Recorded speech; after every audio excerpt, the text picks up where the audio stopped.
Tobias, at this point, just get out of the way. And thankfully, the Sixers have another player on a minimum contract who, in my eyes, should have been re-signed last night. I would have went into the office and said, Kelly, we want you back for 3 years because he's just phenomenal, man. 17 points in the fourth quarter. I didn't even know that when I was there until this morning, but holy crap. Like, Kelly Oubre is a winner. Yeah. He's a winner, man. Like, he made winning plays. Just like I said about Embiid, Kelly impacted that game, man. He's just phenomenal, man. And I'm just happy that he's on this team. I really am. And I think he should be the third option. Yeah, 4 of 7 from 3 yesterday. Defensively, he's jumped off the page to me all year that he's been far more committed on that end of the floor than I expected coming in. And there's a play that I tweeted out that really stood out to me last night from Kelly of him going through a pick and roll with Embiid and then hitting Embiid almost like Harden used to do on a little just backwards pass layoff. And it's like, if that's clicking in Kelly's head right now as a playmaker, like this dude is locked in and ready to be a core part of this team. And he's outperformed his contract by a major margin all year. That's no surprise. I'm with you, RB, that I'm bought in and ready to make this guy a long part of the team. I mean, I have a pretty high tolerance for guys like Kelly that they're just going to compete their ass off all game, and that's what he's been on a night-to-night basis, that I'll take a couple of the poor shots or bad heat check shot decisions that you're going to have to live with. But his competitive nature, the way that he brings it every single night, I love on this team. And the athleticism's the real deal. I'm all about Kelly Oubre and 100% with you that I want him on a part of this franchise. And you know what it is we saw Kelly at the beginning of the year. Remember what his role was, right? Just kind of like trying to find his feet in this team.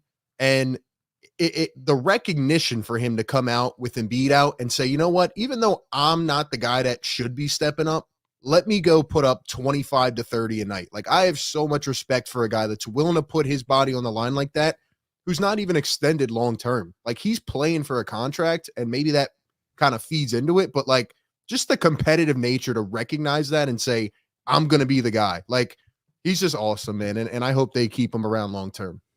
I also think it's easier to deal with some of the things that Kelly does because we've seen a couple players over the course of the last 5 or so years now that lack confidence. Yeah. And, you know, there's just been this, we need to get his confidence up. Oh, we need this. And I'm me watching basketball my whole life. I'm not used to those kind of conversations with NBA players in the first place.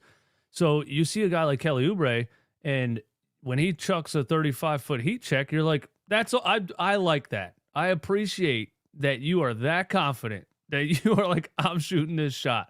And, you know, yeah, sometimes he attacks a triple team and doesn't look at around at all, but it's just, yeah, it's like you feel like he earned it because of the way that he plays the game. You know what I mean? So, yeah, I completely agree with that. And I also think that, like, speaking in the long term, like looking forward to this team, it would not surprise me whatsoever if now we start to see Tobias's minutes get cut into a little bit. That's like during the shorthanded stretch where Tobias was really playing his worst that I would say ever in a Sixers uniform. They didn't really have like the ability to bench him because of how shorthanded they already were. Now that like the roster is fully complete, and hopefully there's that even grows with guys like Covington and Melton hopefully getting back on the floor. I think now is when we can start to see Nick Nurse start to make those tough decisions. And really, if we're just looking at this with objective eyes and no dollar signs attached to it, Tobias Harris should not be in the closing lineups in a lot of nights. And I would love to see that be the actuality. And because of a guy like Kelly Oubre outplaying his expectations and showing capable of doing that, that opens the door for that to be possible. That's what it's going to take for this team to have playoff success. And if, you know, nobody else will say it, we have to. Like, Kelly Oubre has earned that role. And like, he's so likable. Like, it's really not that hard to be liked by Philly, but I saw one of the quotes he made last night, and they were saying, how did you feel when they announced Embiid was back? And he said, I felt really bad. Like, my heart sunk, but for the other team, because I knew they were about to get destroyed. Like, those are the things that win this city over. And when he goes out there, and he had a steal and a slam in the fourth quarter last night, and he's flexing up to the second level. It's like, dude, like, Philly loves you, man. Just keep putting it all out on the floor. And I mean, obviously to put up 17 in the fourth quarter is ridiculous, but I think guys in that locker room are starting to look at guys like Kelly like, yo, we're dependent on you. We're depending on you to do this, man. Like, he has earned that. And I agree. There are a lot of players I would take over Tobias in the closing lineup. Yeah.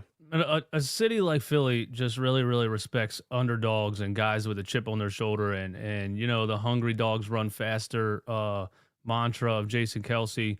And Kelly Oubre is that guy. And again, for years we've we went through the tank and we got some guys that are overpaid, overhyped, treated like celebrities their whole life, walked in here on a with a silver spoon, and Philly's like, bro, you're stinking it up. And then you get booed and you make comments after a game about the fans booing you, and it's just there's never, Kelly Oubre made comments about when they got booed a couple of weeks ago.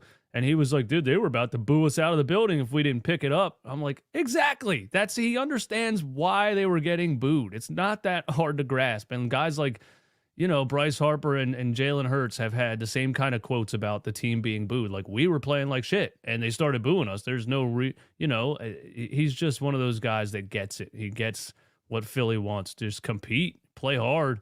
And yeah, if you guys are trash, we're going to boo you, but don't fight back. Just accept it.